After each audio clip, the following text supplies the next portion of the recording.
What is going on, IF Warriors? It's your boy Edward V, and today we're going to talk about 5 unhealthy habits that most people actually do that's preventing you from losing weight. When I say that this is common, I mean that these are very common and it can be derailing everything. You might be thinking that you're doing everything right, but you're not seeing any progress because of these 5 unhealthy habits. I'm going to go ahead and break them down in this video. Stay tuned.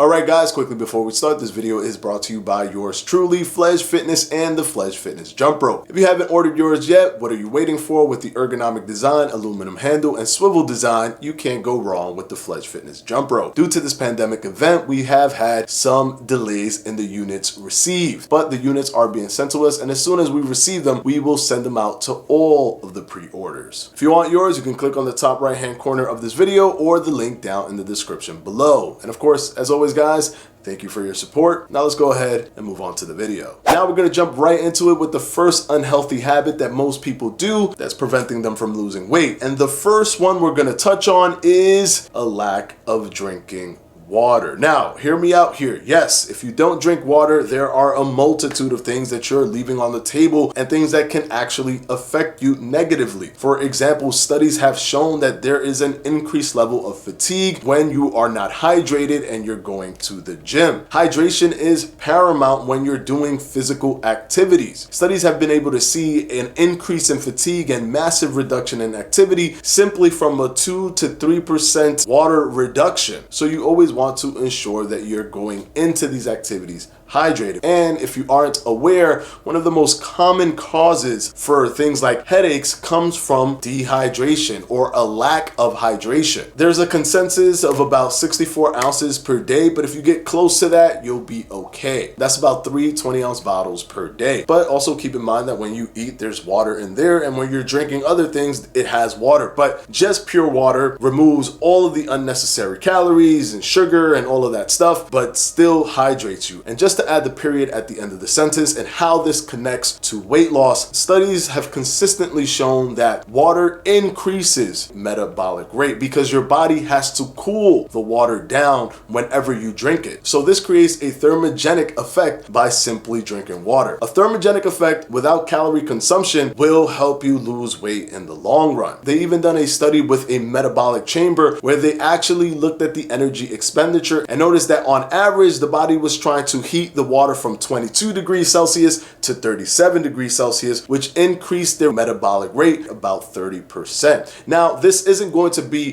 groundbreaking if you look at it in a vacuum, if you just isolate those moments of drinking water, but it compounds over time. And if you add other little elements here and there, which we're going to talk about in this video, you will start to see substantial weight loss because you're stacking all of these things throughout the day. Now, let's go ahead and move on to number 2. Number 2 is a lack of exercise. Now, many people don't exercise. They simply look at this mathematical problem. Well, if I have to burn this many calories, all I have to do is eat that many and I'm golden. Why do I even have to go to the gym? See, let me put it like this. Not going to the gym is the equivalent of climbing up a mountain to get to the top floor as opposed to just taking the elevator. Yeah, it might sound a little bit stressful before you do it, but your body becomes used to going to the gym and actually starts to request that you go to the gym once your body starts to see all of the positive elements that come from it. And the reason that I say that it's like climbing up a mountain versus going up an elevator is because exercising, resistance training, and cardio increases your metabolic rate more than anything else, especially building muscle tissue, as muscle is the primary driver for your metabolic rate. This then creates more calorie partitioning. As the more mass you build in muscle, the more calories it requires, which means less calories going to your body fat. So yes, it's incredibly important to build muscle and to improve your cardiovascular system, not just for your health in terms of your heart and in terms of your bones and your joints, but also for weight loss over time. Now let's go ahead and jump into to number 3, not getting enough sleep. Now, many people do this. Either you have to do homework, or you have to study, or you're watching this show that you love, or you're binging on a show that you love, or you're sitting down and watching a movie. If there's an excuse, you're definitely going to grab it, and you're more than likely going to go to sleep late. And what happens when you go to sleep late? Well, studies show that your leptin levels decrease. And leptin is pretty important because what leptin does is it sends the signals to your brain that you're full, that you're done eating. And if you're trying to eat, and especially if you're not counting calories and you're trying to just intuitively eat, it's going to be more difficult when your body is delaying the signal that you're full. You can easily start to overeat. So you want to get at least 7 to 8 hours of sleep so you can have more control over your hormones,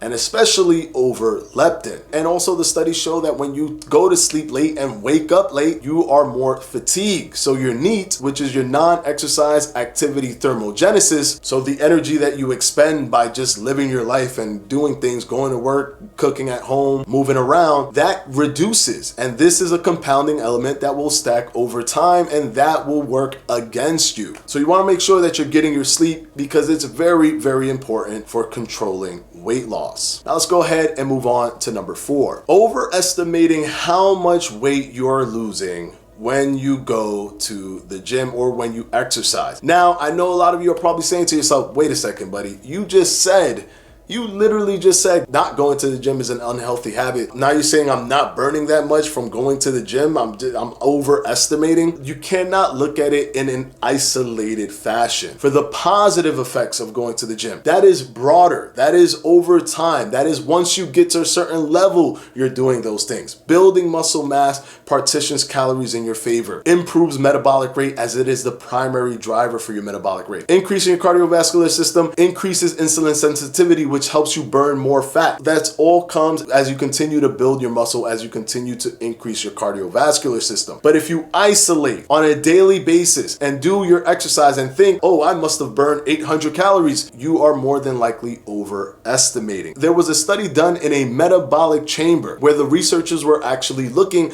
at the calorie expenditure of each participant. They then asked them, well, how much calories do you think you burn? And all of them overestimated by 3 to 4 fold. And then when asked by the researchers, well, how are you going to eat? How much calories are you going to consume? They try to compensate for the amount that they've overestimated on by overeating. And then this is one of the reasons why people just can't understand why they can't lose weight. If you were to just go out and do a 5K run, you might feel exhausted, tired. You're huffing and puffing, you just got home, you're pulling and crawling yourself to the shower, and you're thinking, wow, this was insane. I feel like, how long was that? Oh my goodness, what, 35 minutes, 40 minutes? I must have burned 600 calories. When in reality, you more than likely burned 300 to 400 calories. And to put that in perspective, if you ate a large donut after you did that run, you will undo all of the calories that you just burned. That's how little the individual act, the isolated act of exercise, actually affects the calorie burn on a daily basis. Yes, exercise is important for the long term. After a week, after 2 weeks, 3 weeks, you start to build these things and you have them on you already. You're carrying them. You're carrying the muscle mass. You're carrying your improved cardiovascular system. You're carrying that, which is creating a better calorie partitioning, which is improving fat burn. But if you overestimate and then eat based on that overestimation, that is counterintuitive and you will start to gain weight. You'll be going backwards. You'll be in a caloric surplus when you want to be at a caloric deficit. So the best way to track calories burned is with a heart rate monitor, not just an activity tracker. An activity tracker is just going to try to make estimations based off of your age and other similar people to you. But you need something that actually monitors your heart rate to give you a closer estimation or a more accurate estimation. Remember, it's always going to be an estimation, but to get as close as possible, a device that monitors your actual heart will give you a better reading. And the final one, and probably one that many people do, is procrastinating any weight loss regimen. That's right. Many people say, I'm going to start my diet tomorrow, and then somebody comes and says, hey, let's order pizza. And there goes the entire diet. You have to just start. Because if you don't, you're never going to reach your weight loss goals. No matter how much you try to tell yourself, create an excuse, well, I can't do it today because today my family's coming over. I can't do it today because my girlfriend's coming over. I can't do it today because my friends, we're gonna play a card game today. I can't do it today. You're always going to have an excuse as to why you can't do it. One thing you can do, even though this seems like it's procrastinating, just pick one day that you are going to start no matter what, where you hammer yourself if you don't start it. For example, the beginning of the week, you can say Monday, I'm going to start my weight loss goal on Monday. Or if you're close to New Year's Eve, I'm going to start it on January 1st. This way, when you hit that day, you will really feel bad if you do not start. If you just say, I'm going to start tomorrow, psychologically it'll be uneventful. So it's not powerful enough to move you if the wind blows in a different direction. If somebody comes with 2 boxes of pizza. So pick a day that's very close in proximity. Make it eventful in your mind so that when you get to that point, you're more likely to follow through and then create that pattern, that positive habit that helps you continue to lose weight. Now, I hope these tips have helped you guys. And of course, as always, I want to thank my patrons for my Patreon. I'm going to go ahead and put their names right up here.